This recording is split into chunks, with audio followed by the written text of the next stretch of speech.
Welcome friends, मैं आपके सामने गौरव मिगलानी। हम पढ़ रहे हैं 12th क्लास की अकाउंटेंसी और ये हमारा है वीडियो नंबर 81। तो 81 वीडियो के अंदर हम जो केस स्टडी कर रहे हैं, ये वाला केस पीछे वाली वीडियो से काफ़ी मिलता जुलता है, पर ये क्वेश्चन हमको सीधा स्ट्रेट दिया हुआ है क्योंकि पीछे वाले क्वेश्चन के अंदर हमको रिवैल्यूएशन अकाउंट बनाना पड़ रहा था, बैलेंस शीट हमको गिवन होती थी, कैपिटल अकाउंट हमको रेडी करने होते थे, रिवैल्यूएशन अकाउंट के अकॉर्डिंग हमको प्रॉफिट और लॉस भी कैलकुलेट करना होता था, बैलेंस शीट पूरी की पूरी अच्छे से देखनी होती थी। पर कभी कभार क्या होता है कि क्वेश्चन हमारा जो एग्जाम में आता है वो सीधा स्ट्रेट इसी तरीके से आ जाता है। तो हमको ऐसा लगा लो कि क्वेश्चन को इस तरीके से डील करना होता है कि जैसे हमारे पास रिवैल्यूएशन अकाउंट बन चुका है, जैसे पर्दे के पीछे हमारे सामने ऐसा होता है कि जैसे हमको बैलेंस शीट के बारे में पता है, रेशो दिया हुआ है, नया रेशो दिया हुआ है, सब कुछ दिया हुआ है, बट हमको पूरा डीप स्टडी पहले वाले क्वेश्चंस के अंदर होना बहुत जरूरी है क्योंकि उसके बाद ही हम ये स्ट्रेट फॉरवर्ड क्वेश्चन को अच्छे से समझ पाते हैं। तो आइए अब इस क्वेश्चन के हम स्टेटमेंट को पहले एक बारी स्टडी कर लेते हैं। ए बी सी तीन पार्टनर हैं, इन तीनों का रेशो था 5-4-2। ठीक है, इन्होंने डिसाइड किया कि हमारा नया रेशो 1 अप्रैल 2020 से हो जाएगा 4-3-2। नया रेशो डिसाइड कर लिया। ठीक है, तो इस डेट को उन्होंने जर्नल रिजर्व देखा, जर्नल रिजर्व इनके पास रखा हुआ था 34,900 का।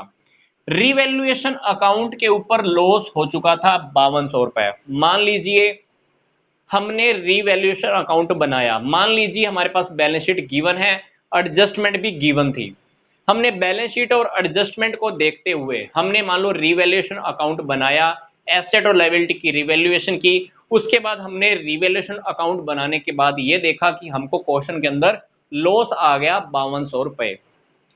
अब आप कहोगे कि रिवैल्यूएशन अकाउंट तो हमने क्वेश्चन में बनाया ही नहीं, पर क्वेश्चन के अंदर हमको डायरेक्टली इस तरह से स्टेटमेंट दी हुई मिल सकती है कि मान लो जैसे कि हम रिवैल्यूएशन अकाउंट ऑलरेडी बना चुके हैं और हमको रिवैल्यूएशन अकाउंट के ऊपर 5200 रुपए का लॉस हमको ऑलरेडी दिया हुआ है। आगे देखिए, पार्टनर्स ने डिसाइड किया कि हमको एडजस्टमेंट एंट्री पास करनी है without entering figures, without altering figures. हमको फिगर्स में चेंज नहीं करना है, मतलब बैलेंस शीट के फिगर्स में चेंज नहीं करना है। बैलेंस शीट के अंदर एसेट और लायबिलिटी पहले जिस वैल्यू के ऊपर थी आज भी उसी वैल्यू के ऊपर अपने को चेंज दिखानी है। मतलब पहले जिस वैल्यू पे थी ना प्रॉपर्टी, प्रॉपर्टी आज भी उसी वैल्यू की हमको दिखानी है, कुछ चेंज नहीं करना। ठीक है, तो हमको एक सिंगल जर्नल एंट्री बनाकर ही अपने क्वेश्चन को सोल्व करना है। मतलब इस पूरे के पूरे क्वेश्चन का समाधान सोल्यूशन सिर्फ एक ही जर्नल एंट्री के अंदर अपने को करना है। मतलब ये क्वेश्चन मान लो 10 नंबर का आ जाए, अब 10 नंबर हमारे क्वेश्चन के अंदर सिर्फ एक जर्नल एंट्री के हैं। अब उस जर्नल एंट्री को करने से पहले अपने को वर्किंग नोट आना चाहिए, वर्किंग नोट के ही लगा लो कि इस क्वेश्चन के अंदर नंबर है अभी। ठीक है, तो ये क्वेश्चन से पहले हमारी जो पहले की जो वीडियो है 76, 77, 8, 79, 80th, तो वो वीडियोस के अंदर जो भी टॉपिक हमने डिस्कस किए हैं वो आपको काफी अच्छे से आने चाहिए क्योंकि उसके बाद हम ये स्ट्रेट क्वेश्चन समझ पाएंगे। तो चलिए इस क्वेश्चन के अंदर सबसे पहले हम क्या करते हैं, सेक्रीफाइस रेशो फाइंड आउट कर लेते हैं क्योंकि क्वेश्चन के अंदर ए और बी ने रेशो चेंज किया है, ये ओल्ड है ये न्यू है। आप सेक्रीफाइस रेशो निकाल लीजिए। सेक्रीफाइस रेशो कैसे निकालते हैं, old ratio minus new ratio. Sacrifice ratio निकालेंगे ए का कितना है देखो, पहले तो टोटल कर लेते हैं, 5, 4, 9 और 2 11। पुराने वाले का टोटल है 11, इसका टोटल है 9। ठीक है, पुराना रेशो ए का कितना है 5/11, नया कितना है 4/9। बी का भी एक बार लिख लेते हैं, बी का पुराना कितना है 4/11, बी का नया कितना है 3/9। सी का भी देख लेते हैं, सी का पुराना, सी का नया, तो हम यहाँ पे कैलकुलेट कर लेते हैं। एलसीएम लेंगे तो तीनों के अंदर एलसीएम हमारा 99 ही आने वाला है। ठीक है, तो यहाँ पे आ जाएगा 45 माइनस 44, तो यहाँ पे आएगा 1। सेक्रीफाइस किया है मतलब ए ने, क्योंकि आंसर हमारा क्या आ रहा है प्लस में आ रहा है। सेक्रीफाइस रेशो के अंदर मैंने आपको पहले भी बताया था कि अगर आंसर प्लस में आ जाए तो अपने को क्या होता है, मतलब सेक्रीफाइस किया पार्टनर ने। इसका देखते हैं,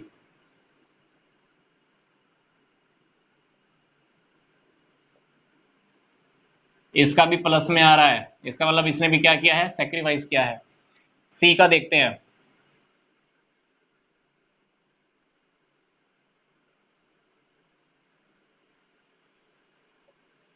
माइनस, इसका मतलब है कि सी को क्या हुआ है, गेन। ठीक है, रेशो चेंज करने की वजह से सिर्फ सी को गेन हुआ है, बी को नुकसान, ए को नुकसान, मतलब ए और बी ने क्या किया है, सेक्रीफाइस किया है। ठीक है, क्वेश्चन के अंदर अपने को यहां तक सेक्रीफाइस रेशो तो पता चल गया। अब क्वेश्चन के अंदर इन्होंने क्या बोला, वैल्यूज के अंदर कोई ऑल्टरनेशन करना ही नहीं है, कोई चेंज ही नहीं करना। इसका मतलब है कि जनरल रिजर्व इन्होंने डिवाइड करने की बात ही नहीं बोली। इसका मतलब है कि वो लोग जनरल रिजर्व को भी नहीं बांटने वाले हैं। तो जनरल रिजर्व नहीं बांटने वाले हैं, पर जनरल रिजर्व के ऊपर एक एडजस्टमेंट एंट्री तो होगी ना। कौन सी एडजस्टमेंट एंट्री होगी, सी को गेन हुआ है तो सी क्या करेगा, जनरल रिजर्व का इतना अमाउंट, मतलब प्रोपोर्शनल अमाउंट क्या करेगा, लेकर आएगा। किसको पे करेगा, ए और बी को, जैसा कि हमने पिछले वाले क्वेश्चन में भी देखा है। प्लस ये देखो अपने को रिवैल्यूएशन अकाउंट के अंदर भी लॉस हुआ है, कितने का, 5200 का। तो हम ये बेनिफिट और लॉस एक साथ दोनों को एडजस्ट कर लेते हैं, बाकी का जो बैलेंस बचेगा फिर सी को हम बोल देंगे कि तू क्या कर, एक प्रोपोर्शनल अमाउंट ले आ। तो यहां पर जनरल रिजर्व कितना है, 34,900, लॉस कितना है रिवैल्यूएशन के ऊपर, 5,200। आप दोनों को माइनस करके देखोगे तो हमारे पास क्या आएगा, 29,700। ठीक है, ये हमारा था जनरल रिजर्व का अमाउंट, ये था हमारा रिवैल्यूएशन का लॉस, हमने माइनस कर दिया तो अल्टीमेटली हमारे पास बच गया 29,700। अब मान लीजिए क्वेश्चन के अंदर हमारे पास ये बेनिफिट होता, रिवैल्यूएशन अकाउंट का क्या होता, प्रॉफिट होता, तो हम 5,200 ऐड कर देते यहां पर, तो अपने को माइनस नहीं करना था, क्योंकि हमारे पास ये लॉस है, अभी इस केस के अंदर लॉस गिवन है, इसलिए मैंने यहां पे माइनस किया है। अब सी क्या करेगा, सी 29,000 का 4 करेगा तो सी को इतना अमाउंट लेके आना पड़ेगा, क्योंकि जिस पार्टनर को जितना गेन हुआ है वो इस अमाउंट का उतना प्रोपोर्शनेट अमाउंट लेकर आएगा। तो 29,700 का 4 बिलो 99th पार्ट लेकर आएगा, मतलब 1200 रुपए लेकर आएगा। तो सी की कैपिटल अकाउंट क्या होने वाली है, डेबिट होने वाली है।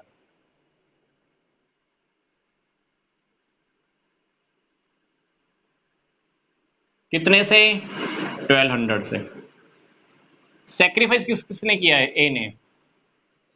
तो to A's capital account, to B's capital account. ठीक है, ए को कितना मिलेगा, 29,700 का इतना। अब ए का जब आप चेक करोगे तो आपको पता चल जाएगा कि ए को मिलेगा 300। बी को कितना मिलेगा, बी को मिलेगा 29,700 का कितना, इसका उतना ही मिलेगा प्रोपोर्शनेट में, तो इसको मिलेगा 900 रुपीज, क्योंकि 300 उसके पास चलेगा, 900 बाकी का बैलेंस आ जाएगा। आप चेक करके देख रहे ना, काटा पीटी करोगे तो आपके पास 900 आ जाएगा। तो अल्टीमेटली क्या हुआ इस क्वेश्चन के अंदर, हमारे पास ये लगा लो कि ये वाला जो सोल्यूशन है, हमको बस यही क्वेश्चन में चाहिए था। इन्होंने क्वेश्चन में यही कहा था कि अपने को जनरल एंट्री करके दिखाओ, बाकी तो सारा तो ऐसा लगा लो कि बाकी तो क्वेश्चन में एक सारा का सारा वर्किंग नोट है। ठीक है, अब मान लो क्वेश्चन के अंदर मैं माइनर सा चेंज कर दूं, मैं आपको ये कह दूं कि ये क्वेश्चन में चाहते हैं कि अपने को एसेट और लायबिलिटीज की वैल्यू चेंज करके दिखानी है।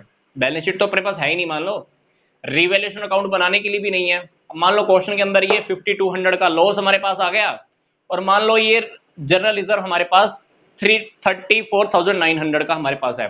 पार्टनर्स ने डिसाइड किया कि जनरल रिजर्व भी बांटना है और लॉस भी, बांटने की बात नहीं बोलते, नीचे आपको मान लो ये बोल दे कि एसेट और लायबिलिटी अपने को चेंज करके दिखानी है, तो क्या करना पड़ेगा, ये लॉस पार्टनर्स में डिवाइड करना पड़ेगा। तो इस केस के अंदर अगर वो क्वेश्चन के अंदर आपको सिर्फ इतनी सी बात यहां पे लिख के दे दे कि आपको ये लाइन हटा दे, सिर्फ ये लिखकर बोल दे कि हमको एसेट और लायबिलिटीज की वैल्यू चेंज करके दिखानी है, उस केस में आप क्या करोगे, ये जो अमाउंट है ना, ये आप पार्टनर्स में ओल्ड रेशो में बांट दोगे। ओल्ड रेशो क्या है, 5:4, पार्टनर्स में बांट दोगे, डिवाइड कर दोगे, और तीनों की तीनों पार्टनर्स की कैपिटल अकाउंट क्या हो जाने वाली है, क्रेडिट हो जाने वाली है। मतलब ए को कितना मिलेगा, 34,900 का 5/11 ए को मिलेगा, बी को कितना मिलेगा इस अमाउंट का 4/11, सी को कितना मिलेगा इस अमाउंट का 2/11। तो अल्टीमेटली हम एंट्री क्या करेंगे, general reserve debit to A's capital account, to B's capital account, to C's capital account. फिर इसके बाद लॉस भी हमको डिवाइड करना है पार्टनर्स में। लॉस जब डिवाइड करेंगे तो कैसे डिवाइड करेंगे, लॉस जब भी होता है फर्म क्या करती है, पार्टनर से ले लेती है। तो दोनों पार्टनर्स के कैपिटल अकाउंट, तीनों पार्टनर्स के सॉरी कैपिटल अकाउंट क्या होने वाले हैं, डेबिट होने वाले हैं ओल्ड रेशो के अंदर। तो 5200 तीनों पार्टनर्स के अंदर ओल्ड रेशो में डिवाइड कर देना। एंट्री क्या होगी, ए का कैपिटल अकाउंट डेबिट, बी का कैपिटल अकाउंट डेबिट, सी का capital account debit, to loss on the revaluation या टू रिवैल्यूएशन अकाउंट ऑफ 5200 की एंट्री कर देना। तो ऑल्टरनेशन के अंदर अपने को ये दो जनरल एंट्री करनी पड़ेंगी, जनरल रिजर्व डिवाइड कर देना और रिवैल्यूएशन अकाउंट का लॉस डिवाइड कर देना। ठीक है, तो ये क्वेश्चन के साथ हमारा ये चैप्टर भी कंप्लीट हो चुका है। तो इससे पहले की वीडियोस आप अच्छे से देखिएगा, आपके इसी चैनल पर बिजनेस स्टडीज की माइक्रो इकोनॉमिक्स 11th का अकाउंटेंसी, बिजनेस स्टडीज काफी सारी वीडियोस अपलोड हो चुकी हैं। और ये हमारा इस चैनल के ऊपर वीडियो नंबर 300 है। तो इस वीडियो के साथ आपका इस चैनल के ऊपर 300 वीडियोस कंप्लीट हो चुकी हैं। तो मिलते हैं नेक्स्ट वीडियो के अंदर, नेक्स्ट चैप्टर हम स्टार्ट करेंगे एडमिशन ऑफ ए पार्टनर।